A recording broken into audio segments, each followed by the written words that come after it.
Did you know that 95% of Black Americans cannot be matched to a specific geographic region in Africa? These were the findings from Ely et al. In 2008, although they use language to intentionally misrepresent their findings. The study examined mtDNA sequences from 74 samples of the Gullah Geechee, as well as 97 African American samples from the Army. The authors compared the Black American samples to a database constructed of nearly 4,000 mtDNA sequences. These sequences represented every region in the continent of Africa, except North Africa, of course. The study found that 38% of the Gullah Geechee samples could not be matched to any sequence in their African database, and 40% of the African American Army samples could also not be matched to any African sequences in their database.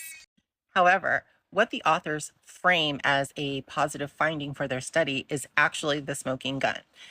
This is buried deep in the discussion. Essentially, about 53% of the samples, more than half, match multiple regions in the database. So instead of just matching one single mtDNA sequence, they match several of them.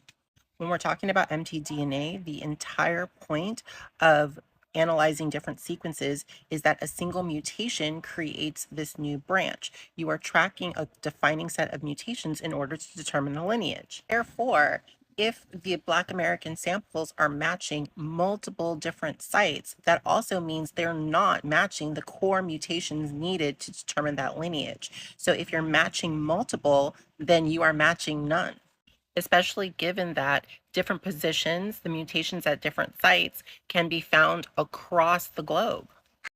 The Gullah Geechee are supposed to be the quintessential example of Africans that retain their culture within the United States, yet 91% of that do not match any African lineages. This study is just another case of showing us that these regions in Africa were receivers and not the source.